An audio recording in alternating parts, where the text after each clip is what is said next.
Hey guys, and welcome to another episode of Matt's Movie News. I've got three more topics for you today, and starting off, we have an R-rated Deadpool. Deadpool, for those of you who don't know, is the X-Men spin-off film starring the hero slash anti-hero Deadpool, Ryan Reynolds playing him. And Ryan Reynolds has been pushing for this film to be R-rated because in the comics, Deadpool is known for his language and for his pretty graphic violence. It's just sort of it's that sort of tale and that sort of hero, like more like Ghost Rider and Daredevil than your more safe, regular X-Men.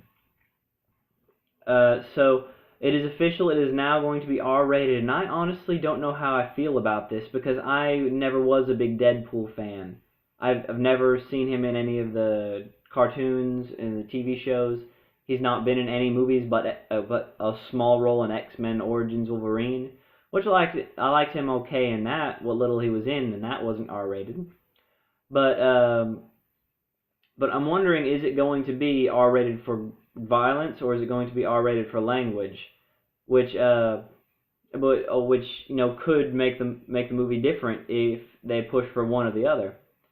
But I've heard that a lot of the purists are really happy about this because this is the kind of character that Deadpool is an R-rated character.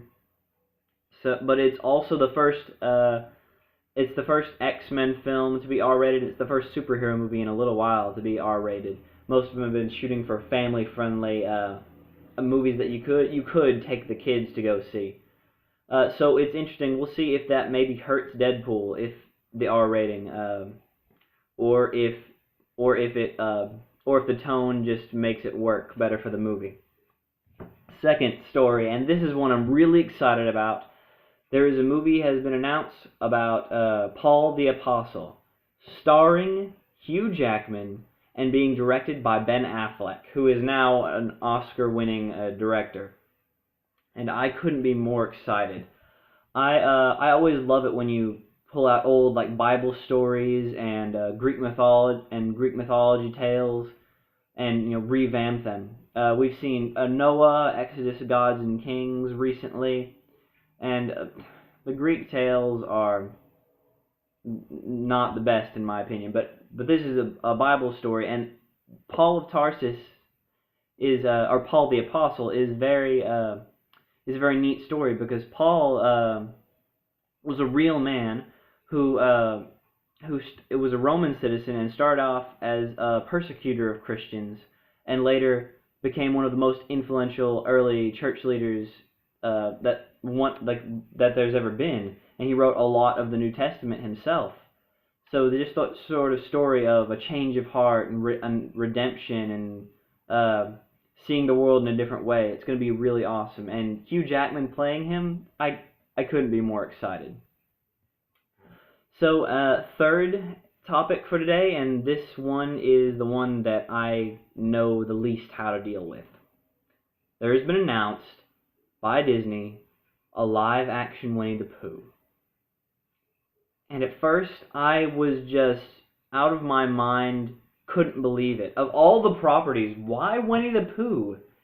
All the characters are going to have to be CGI anyway. So why make it live action and not just another animated movie or a CGI animated movie? And then I did a little bit of digging, and I heard that this movie is actually going to be a little bit off base of a normal Winnie the Pooh movie, and it's going to be about Christopher Robin as an adult, as a grown-up. So immediately it shouts Hook at me. The movie where it was like Peter Pan has been all grown up and forgot he was Peter Pan, and now he's taken back to Neverland and has to rediscover himself. So we might get something like that of Christopher Robin as an adult, refinding that inner child, like some of us might have lost our inner children, how we used to play with our toys but don't really anymore.